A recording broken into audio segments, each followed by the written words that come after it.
Hey everyone, we are relaunching our Thrive Grants program this year for year number 2. And this granting program is brought to you by the Oklahoma Visual Arts Coalition and meant to fund new and ambitious visual arts projects. So, what exactly are Thrive Grants? This is going to be a tutorial to kind of show you the lay of the land of the website and how you need to go about applying for this grant.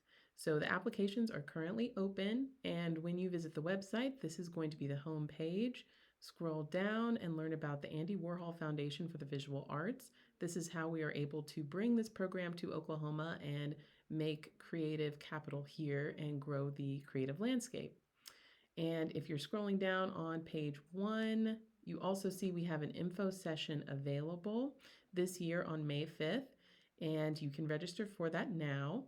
And if you keep scrolling down, you see three big plaques for you to choose from. So apply is going to be your go-to if you're interested in applying for this grant. Contact if you need to get in touch with me and Anj, the Grants and Outreach Manager. And frequently asked questions, you need to not miss this page. It's very important. But we're not going to click on that right now. We're going to go to apply because on the apply page, you are also going to see many opportunities to check out the frequently asked questions. So all of these banners on the website are from recipients from 2021 when we first rolled out this regranting program. And today, as you're applying for this grant, things are looking a little different than they did from last year. So we rebranded the program and have a new logo and a new vibe for the website. And we also completely revamped how we're distributing these grants to artists. For example, last year we had 12 awardees. This year we're only going to have 8. And I'm going to go into more detail as to why and what that looks like this year. So whenever you're applying for a grant, it's really important to read everything thoroughly. This website is completely dedicated to educating you on the ins and outs of this grant, and it's up to you to fully flesh out the entire website before you apply. It's going to make your application stronger and give you better ideas. So before you apply, be sure to read everything on the website. As you scroll down, as you can see, this is last year's info session. So this is going to give you a brief rundown of how we launched the program for the first time. And I recommend watching over it.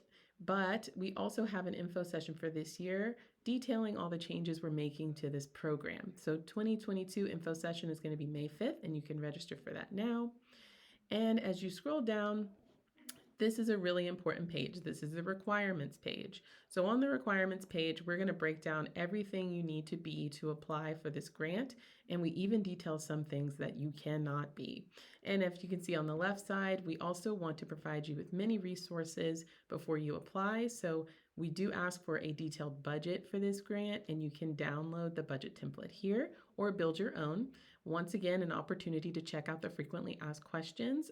I'm almost 100% positive many questions you might be having are detailed on this page. If not, please reach out. We can always add your question to the frequently asked questions page.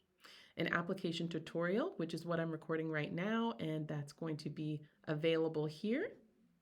And grant writing tips. You need to read over these grant writing tips if you've never written a grant before or if you're unfamiliar with the grant writing process.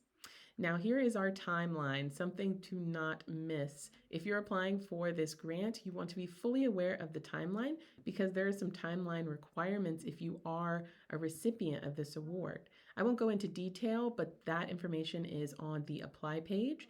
And also the scoring matrix is also going to be super helpful for you as you apply for this award or grant, excuse me. So we're one of the few organizations in this regranting program that actually provides a scoring matrix detailing how each applicant is going to be scored. We do this in order to be fair and transparent. So please read over that, and there will be priority consideration for rural communities or projects that serve underrepresented communities, or that include BIPOC or heavy collaboration, because we do believe this strengthens creative outcomes. Now, as you scroll to the bottom, you will find an apply now.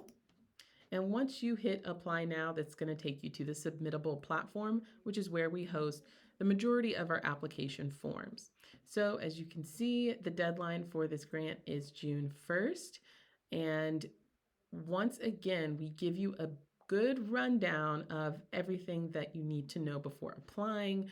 We reinstate things that are on the homepage of the thrivegrants.org website, and we also break down the requirements once again because we don't want you to miss this. And if we post anything twice, you better believe you need to read it. And here's the timeline once again and required materials before you get started.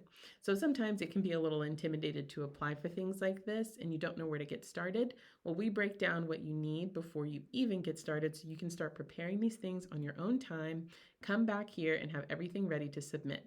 Also, if you don't submit right away, even after preparing your materials, you can always, because Submittable is a platform where you can create an account. Once you start your submission, you can always go back in and edit it beforehand. And that way you can make progress, stop, come back, and revise before completely submitting your proposal. So this was the general overview of the grant, how to navigate the website, and how to apply.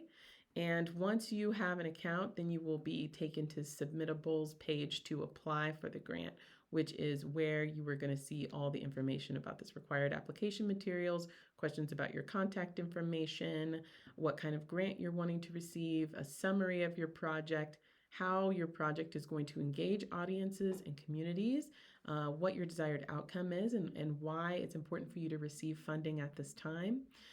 Any potential or secured venues you may have, and then we want you to break down who you are and who you're working with. And if you are working with a organization or institution, just indicate how they're going to be contributing to your project.